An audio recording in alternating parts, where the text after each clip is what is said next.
اخوان كما كتشوفوا مسيرة غضب كتشوف جوارع مع العاصمة العلمية مدينة فاس. قطاع سيارات الأجرة ينتفض في العاصمة العلمية ضد الإقصاء وضد التهميش وضد التشريد. كما كتشوفوا العدد كبير مهني سيارات الأجرة تابع للنقابة الوطنية لسائقي سيارات الأجرة الFDT أنه كيجوب شوارع العاصمة العلمية مسيرة احتجاجية تحت عنوان مسيرة غضب مسيرة غضب مسيرة غضب. ولهذا يا إخوان حقنا ما غنسكتوش عليه، حقنا ما غنتراجعوش عليه، ما غنتباعو ما غنتشراو، ما فينا خوات ما فينا بيع وشراء. الكلمات الحق كنقولوها والمطلب ديالنا واضح، صامدين ضد التشريد ضد القهرة ضد الفساد.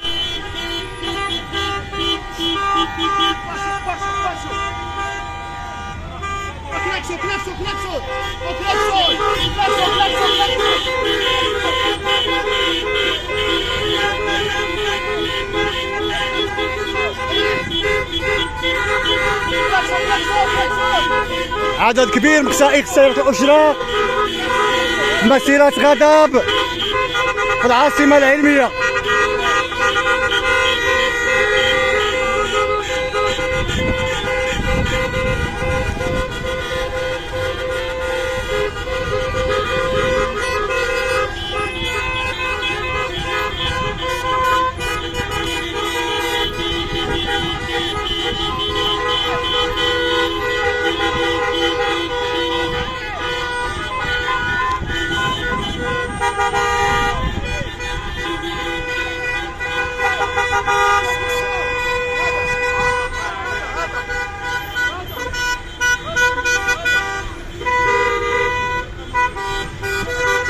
كم قطاع سيارات الأجرة السير الثاني أنه كينتفض ضد التهميش ضد القهرة ضد التشريد.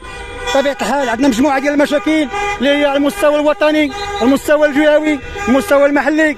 كما كتشوفوا أن أبناء النقابة الوطنية الFDT أن اليوم كيعبروا على التلاحم ديالهم، كيعبروا على الغضب ديالهم، كيعبروا على السخط ديالهم فيما يعني اللي كيجري سواء الصعيد الوطني أو الصعيد المحلي أو الصعيد الجهة جهة فاس مكناس. مسيرة غضب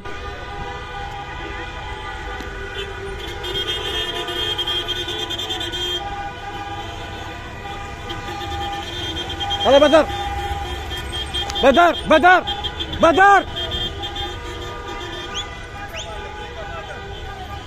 ادخل كله يدخل كله يدخل مشي كله يدخل من هنا.